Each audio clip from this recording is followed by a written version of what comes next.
Hi, today I'm in the forest again. That's a forest of spices. Spices in general is anything which we enjoy to add to our food. So typically spices have kind of pungent smell, and of course they should be mild to us ourselves. Spices in general produce their compounds to repel insects, so it's kind of primitive or sometimes advanced insect repellent. And many groups of flowering plants have specific ways to repel insects. So for example, groups of flowering plants around Magnolia, they have frequently essential oils. And some of these essential oils we enjoy a lot. So one of them enjoyable like is this one. It's a bay leaf. So bay leaf and the bay leaf family in general produce lots of essential oils. This plant is Mediterranean, but it grows in a greenhouse without big problems.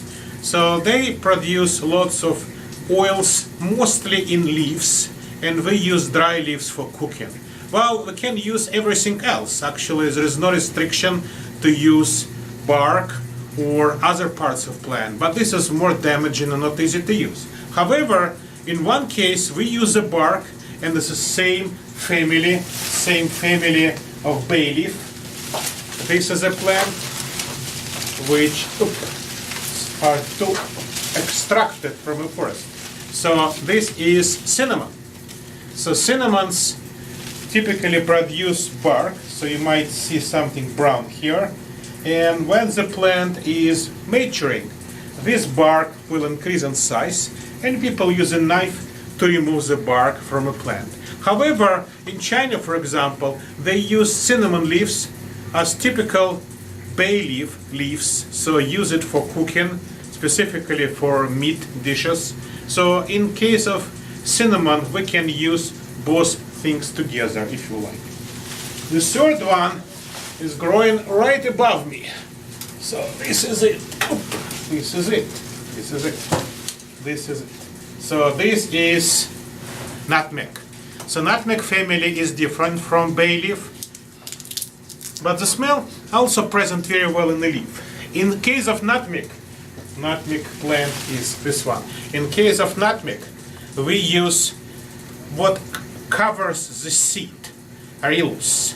But again, bark probably might be used, and leaves of nutmeg are very pungent and nice tasting, so I see no problems in doing nutmeg leaves instead of nutmeg seeds. What I have here as well is another one, is a star anise. It's the American star anise, very nicely adorating plants. So a typical odor of star anise is compatible with some sweet food, like cakes. But I think, well, maybe fish and some other food might be also enjoyable with the star anise. Gingers is a very important component, especially of Eastern cuisine.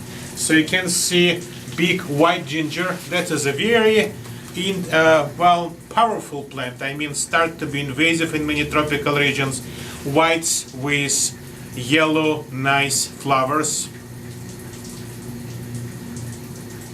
And that plant also produce lots of rhizomes. So rhizomes are here.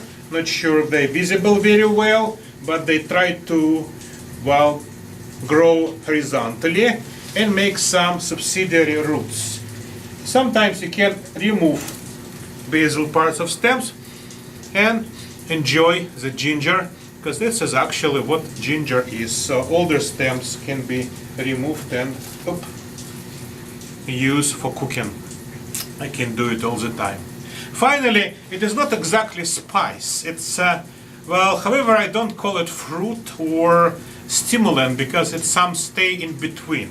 This is a chocolate tree. I have a small one. I have a very big one in the corner of greenhouse, but this is very hard to transport. So chocolate tree is unusual. It's a sacred plant for Central America. tribe, so then we can also consider it as a sacred plants.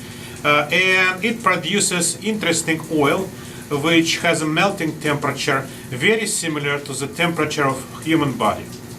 So that is why it's so useful as a suppository, for example, right?